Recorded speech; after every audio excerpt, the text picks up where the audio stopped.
Welcome to Satsang. I will, as usual, start with a question that's come in advance and then open it up to any questions that anyone here may have. Also, just something I'm going to try to mention today a couple times, tomorrow a couple times, is that tomorrow will be our last satsang until the 2nd of October. I actually have to go to New York, so I'll be there for a few days and then at an event in Delhi. So we have satsang obviously today, and we have satsang tomorrow, and then I'll be back only on the 2nd of October. I have heard that becoming enlightened is easier when you have experienced darkness. I'm wondering if I can be enlightened without having experienced my own personal darkness.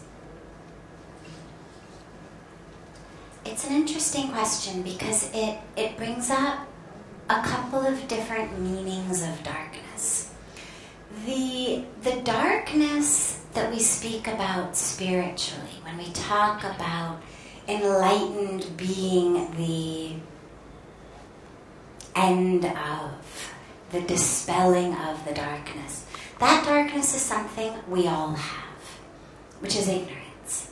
Unless you are living every minute and every moment of your day from the awareness of I am consciousness, I am soul, I am divinity, I am energy, I am one with all of creation. I have a body, but I'm not my body. Unless you're living with that awareness, there's darkness. The darkness isn't bad. The darkness doesn't mean you're evil. Doesn't mean there's something wrong with you. It just means that we forget. We forget who we are, and we live our lives based on the roles we play.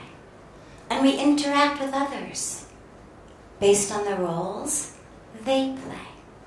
If you even look at just one day in your life, all the different people you meet during that day say, one guy who pumps your gas, say another person who delivers your mail, say another person who's your boss, say another person who is the head of your company, say another person who's a family member. How we interact with people based on how we identify their roles. Oh, this person is higher than I am. I need to be respectful. This person is lower than I am. I can be as rude and obnoxious as I want. Oh, this person is a family member, so I can take out all my stress on them. Oh, this person is my boss. No matter how stressed I am, I better be nice. We live our lives based on ignorance. Now again, remember, it's not bad. It's not about judgment. It's not about goodness, badness.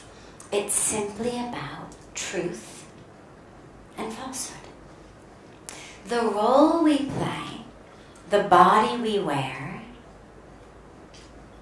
is true only in that it's my container.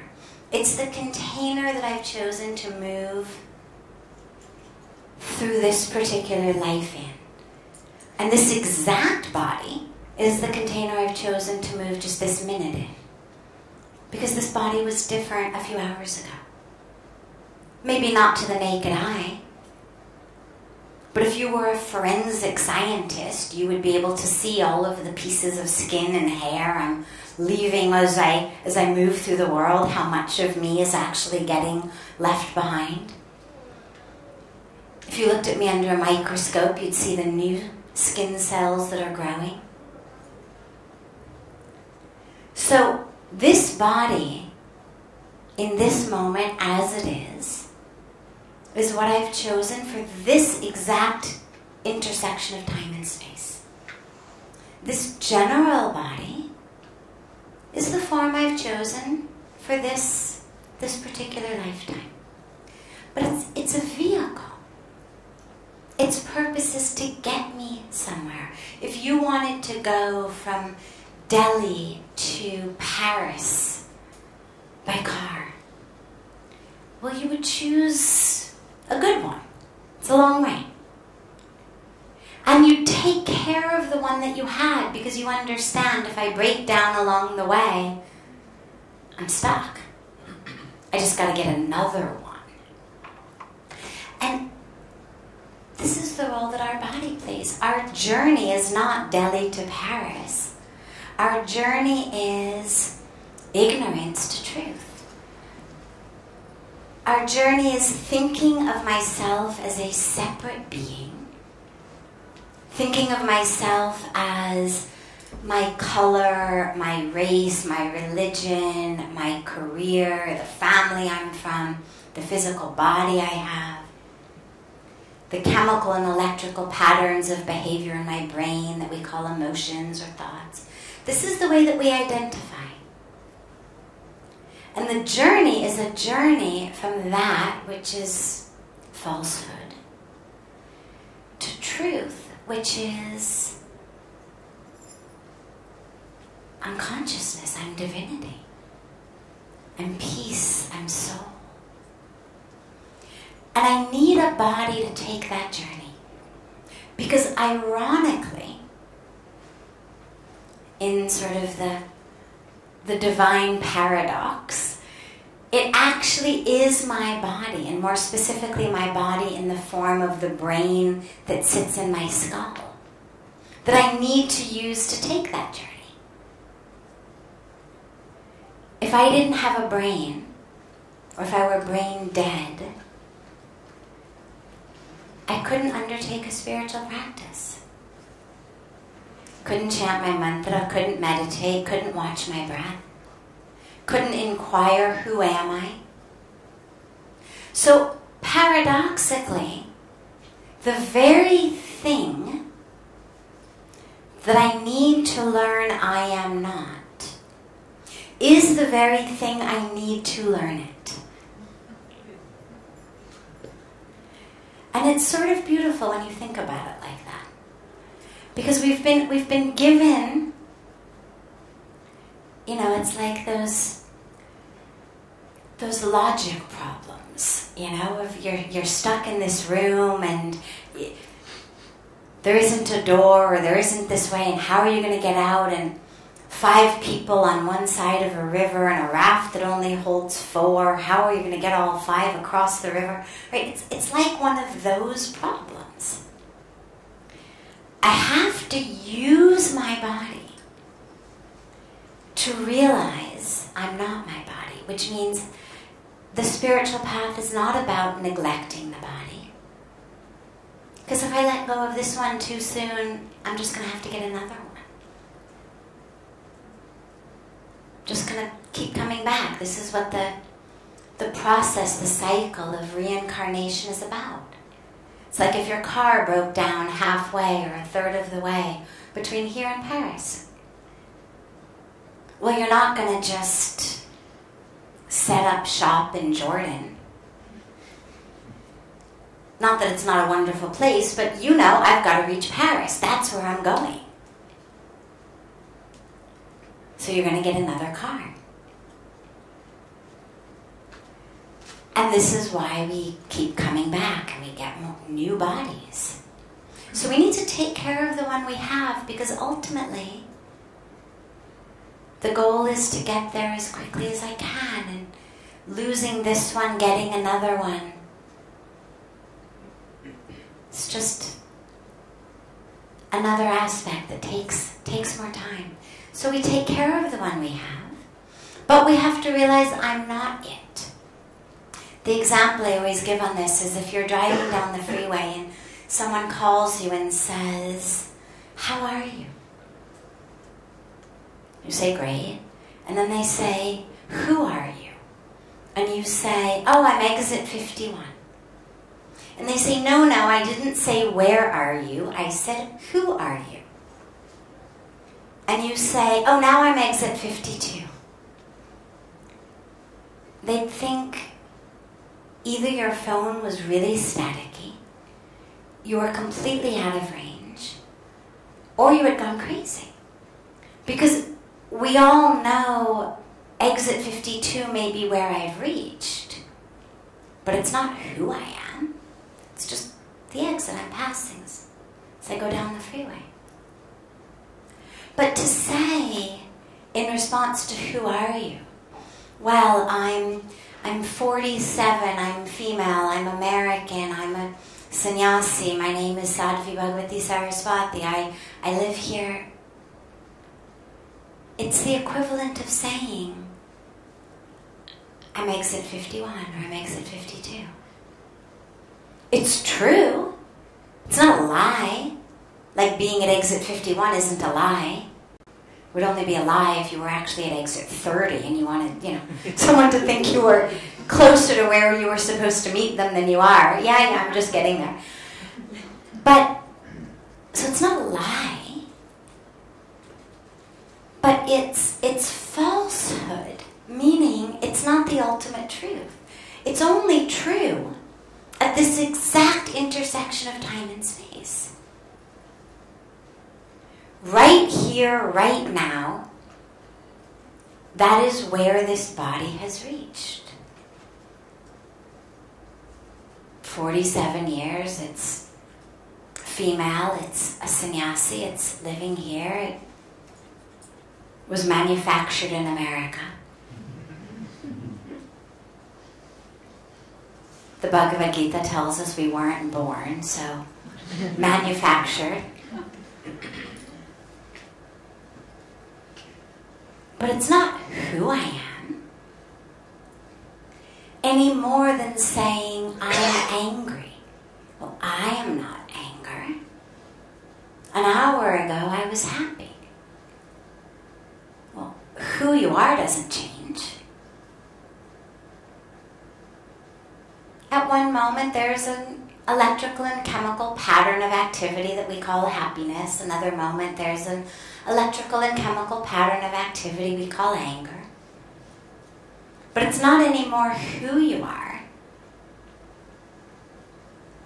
than the year your vehicle was manufactured and where it was manufactured and what color the manufacturer decided to paint it.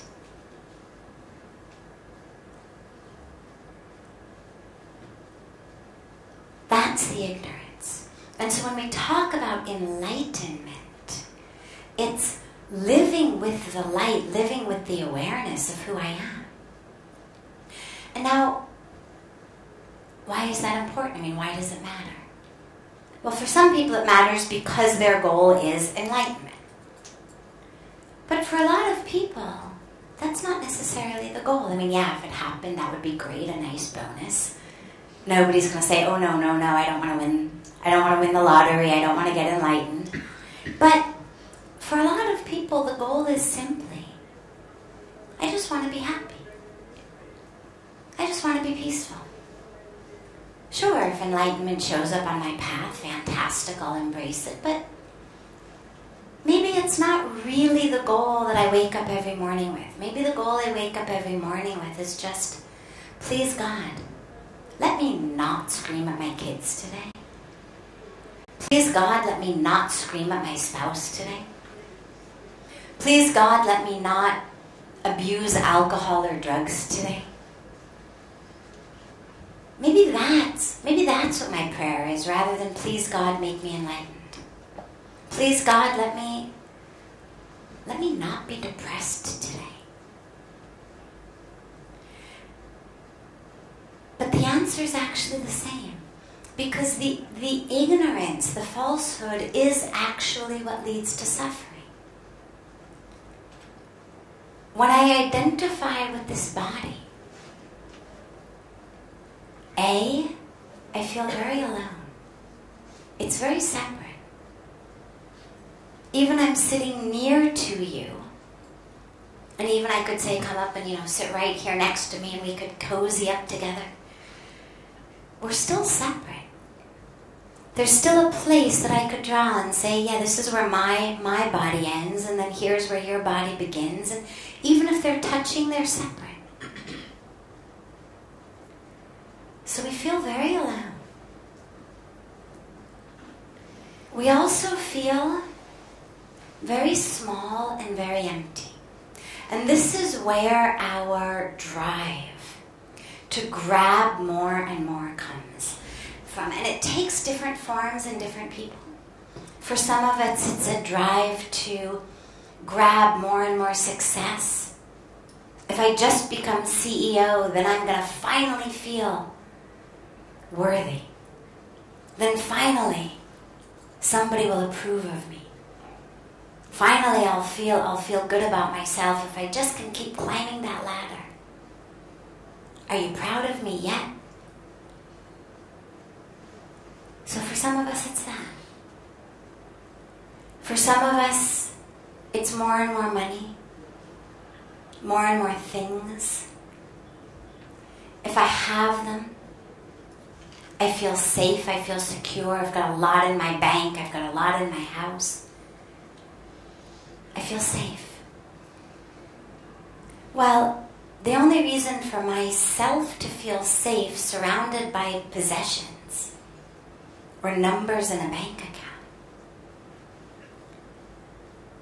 is because I think that who I am depends on those to be someone, right? So now I'm rich. There's a wonderful story of a man who was very well-to-do. And his whole ego was all wrapped up in how well-to-do he was and how successful he was and how rich he was. And he had a sister who was not so well-to-do. And he tried to distance himself from his sister as much as he could because he was kind of embarrassed by her because she wasn't so successful and she was kind of poor. And so he would host these big dinners and he would never invite his sister. And one time she found out about it. And without realizing that she had purposely not been invited, she went because she figured, well, it's my brother's house, it's a dinner, of course I can go. And she went and he was very rude to her. Told her that she was not welcome, not invited. And she was really hurt, as you can imagine, how anyone would feel, but especially a sibling. And she went home very, very dejected. But she was actually a very deeply spiritual woman, and she understood the situation. And she then went out. She got herself a job, the right kind of job. She got a lot of money. She made a bunch of money. And lo and behold, a couple years later, her brother invites her to one of his dinners. She shows up, and they're sitting at this grand, banquet hall, and the meal is laid out, and she takes off her diamond earrings, she takes off her diamond bracelets, and she puts them on the table in front of her plate of food. Everyone kind of thinks this is a little odd, but no one says anything. And she then takes her food and she starts feeding it to her jewels. And now, of course, her brother is really repenting that he brought his sister here, because even though she's rich, now she's completely lost her mind. And he says to her, "What are you doing? Like, put back on your jewelry. Why are you feeding your dinner to your jewels?" And she says, "Well, because it's them you've invited."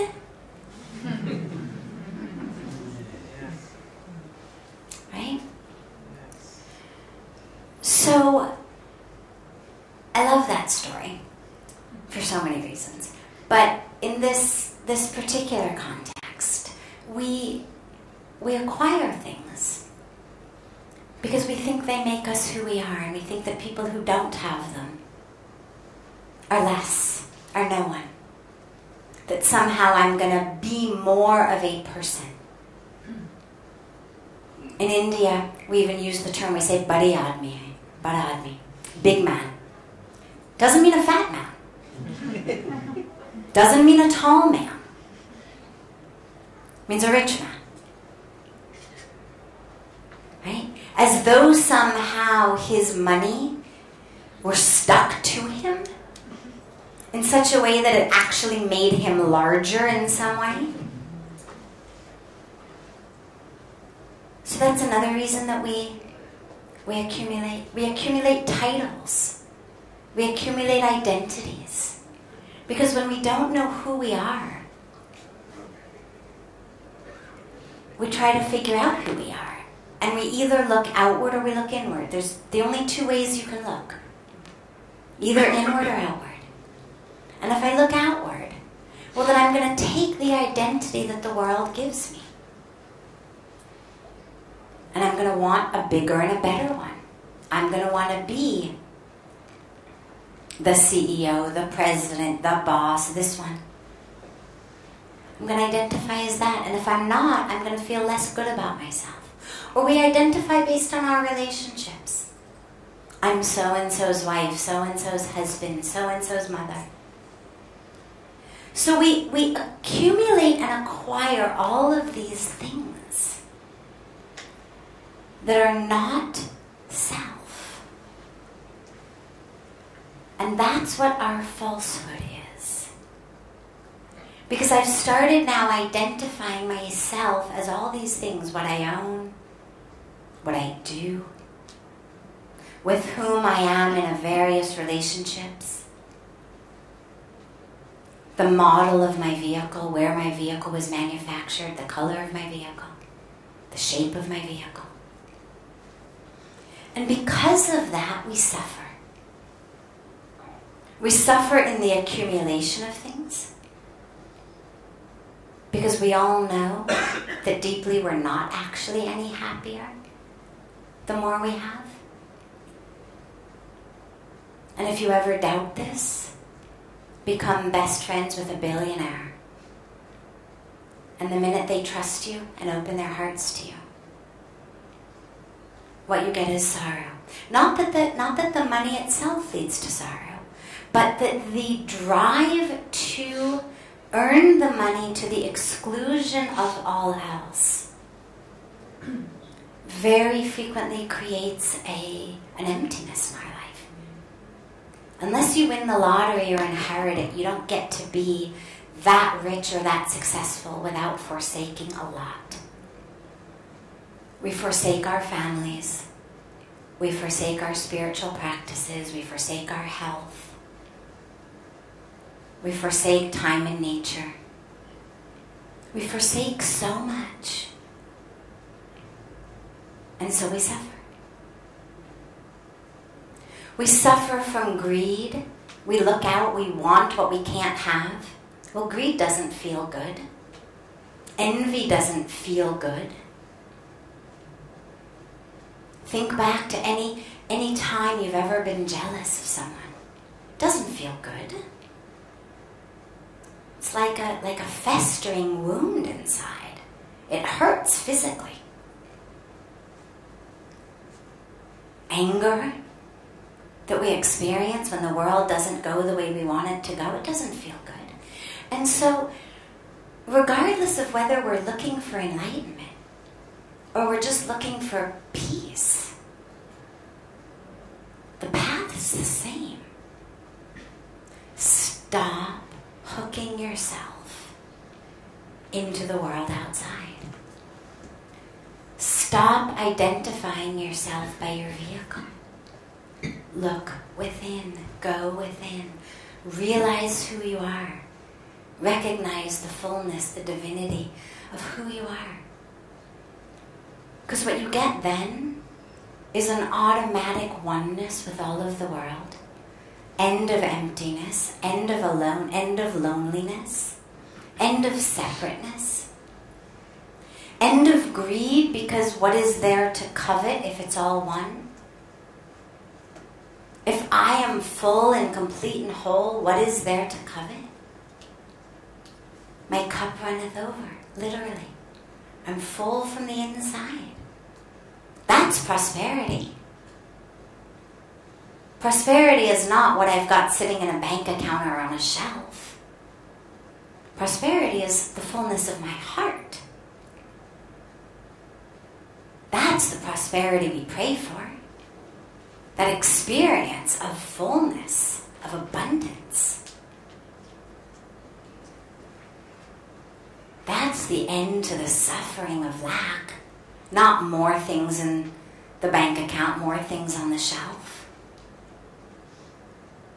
It's more of a fullness in the heart. And the only way to all of that is to look in. And so whether you've personally experienced an awareness of your darkness or not, unless you are living in a state of absolute, constant consciousness of who you really are, there's darkness. But again, as I began, for those of you who came in, it's not bad. Nothing is wrong with you. It just means, let's try to find the light. There is a light. The light is already in you. You just have to look deeper inside and turn it on. And that's what enlightenment is. So regardless of what you're looking for, the path is inward.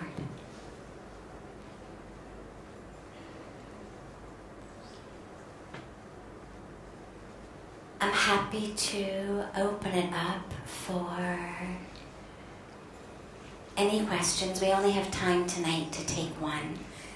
So yes. So what's the difference between deep sleep state and a dream state? The difference between deep sleep and dream state. Okay, great. So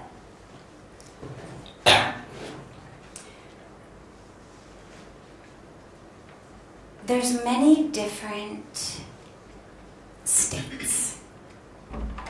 Literally, neurologic states. We speak of, here's what's exciting. Let me preface it with this. Here's what's exciting.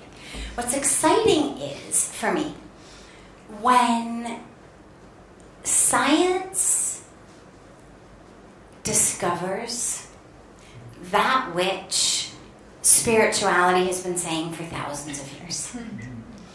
I find that very exciting. I've got a scientific background. I love science. Science excites me. I find it fascinating. I still love it. I have absolutely no conflict between the science and the spirituality. They augment each other beautifully for me in my life, in my awareness, my thinking. The only dilemma comes when science tries to take jurisdiction over everything. When science tries to claim that its tools that it uses for science are actually the tools that should be used for all of knowledge and all of wisdom and all of truth. And that's where we get stuck. So the tools of science, we have machines that weigh, we have machines that measure, we have machines that look microscopically, we have machines that look telescopically, right? Telescopes, microscopes.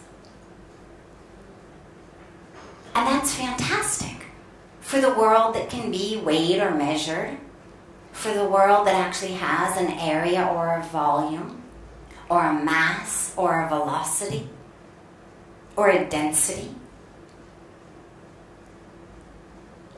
It's great for the world that is made up of molecules that you can see. But a lot of the world isn't. And this is the world over which spirituality has jurisdiction. And so for me, I find it very exciting when the two come together. And spiritually, we are told about different states of awareness. Neurologically now, we are told about different states of awareness. And interestingly, they actually match up very beautifully. The neurologists are going to talk to you about the frequency of the wave, literally. What does the pattern of the brain wave look like? What is that frequency? How high does it go? How low does it go? How much is the space between the next wave? Spiritually, they're going to talk energetically. But they're actually describing the same things. Now, the two states that you've spoken about, deep sleep and dream, I'm going to give it to you neurologically. I find it fun like that. So, neurologically what we know is that in dream sleep, which is what we call REM sleep, rapid eye movement sleep, that is when we dream. Deep sleep, we are not dreaming. But deep sleep is actually what's called restorative sleep, colloquially. When you're talking about the different phases of sleep, deep sleep is what's called restorative. Now here's what's interesting. The wise people of all of the world's religious traditions have some variation of early to bed, early to rise, right? I don't know a religious tradition in the world that says, if you want to attain awareness, enlightenment, salvation, get up at 11 o'clock in the morning. It's the best time of day to wake up. It's all about wake up early in the morning, sleep early at night. Why? Well, we now know that actually the body has what we call a circadian rhythm, meaning in every 24 hours there's a rhythm, and there's a rhythm of chemicals in the body. So there are times of day, for example, that we are more likely to experience pain than other times of day. If you had to have a painful surgery, there's actually a way to decide what time of day to have it. When you come out, you're less likely to be in pain.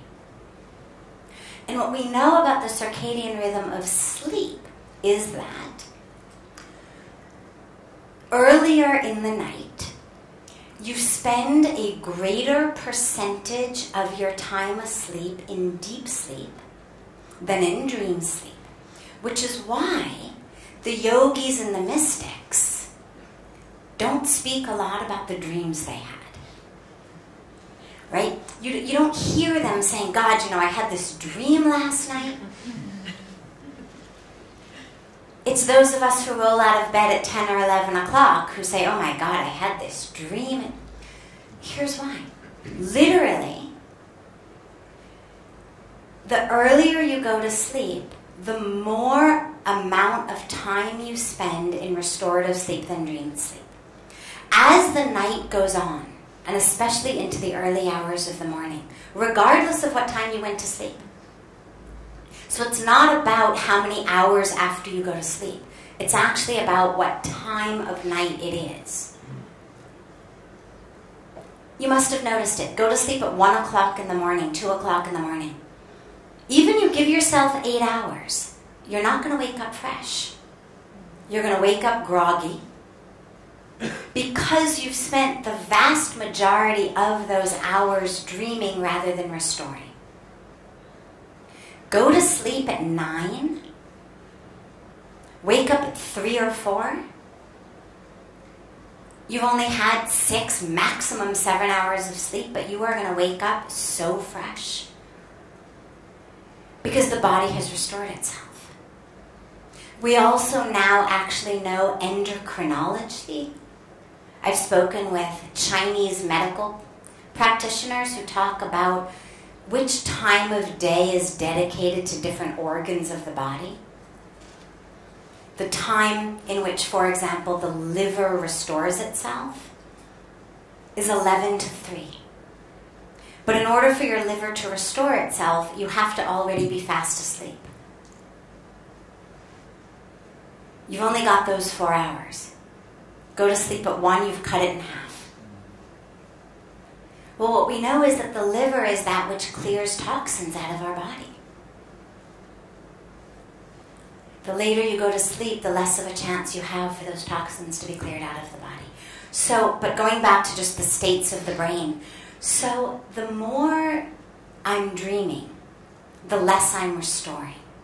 So the goal is to get as much as much deep sleep as possible, which you get the earlier you go to sleep. I'll give you one last interesting piece of neurologic and psychological trivia about that. They've done studies with people who are depressed, who suffer from depression. They bring them into a sleep lab, and every time their brains enter dream sleep, they wake them up. Now that could get quite annoying. Keep getting awakened, keep getting awakened, keep getting awakened. And after several days in the sleep lab, these people may be tired, because of course they keep getting awoken throughout the night. But they have found that the depression dissipates. Now they're looking at why. What is it neurochemically? But what we know on a physical level, on a spiritual level, on a neurological level, on a psychological level, on an endocrinological level, if that's a word,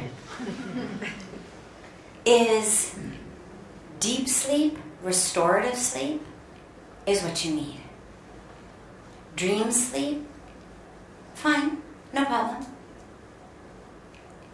But try to schedule your sleeping hours in such a way that you're getting the vast majority of restorative sleep and less of the dream sleep. For your bodies, for your emotions, and also spiritually, because then of course you're up early. It's a glorious time of day. In Indian tradition we say Brahma Muhurt, right? The time of day dedicated to God. But if you don't go to sleep till 1, getting up at 4 is really hard. You're not going to make it very many nights. So you have to go to sleep early enough. And if not 4, 5, 5:30, 6. But not 9, 10, 11. That's already well into the daytime. You're getting pretty much nothing but dream sleep. You're not benefiting your body on any level by staying asleep. You're better off setting an alarm. If you go to sleep late, you're better off setting an alarm. Get up early. Be tired during the day, assuming you're not operating heavy machinery or something.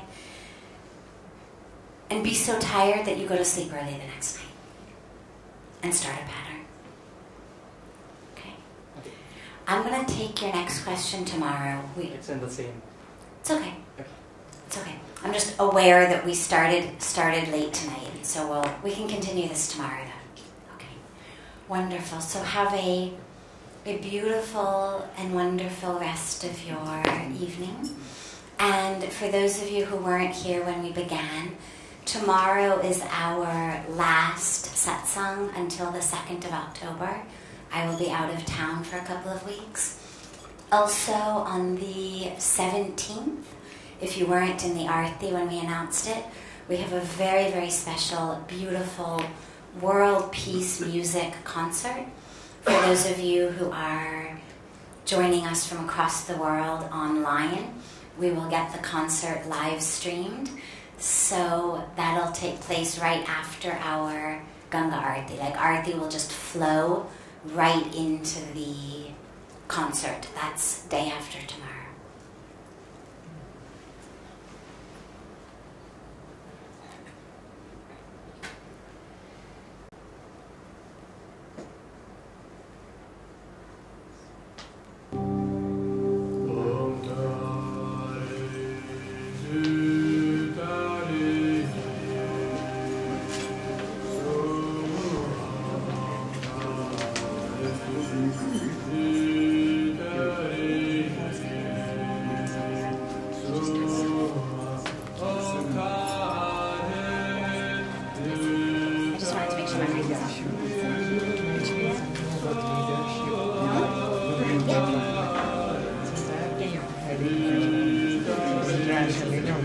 Do you want me to introduce you? Hang on. One of the women who is leading is in the back. Would you like me to introduce you? Okay. I just wanted to know about it so that I could That's okay, we do that later.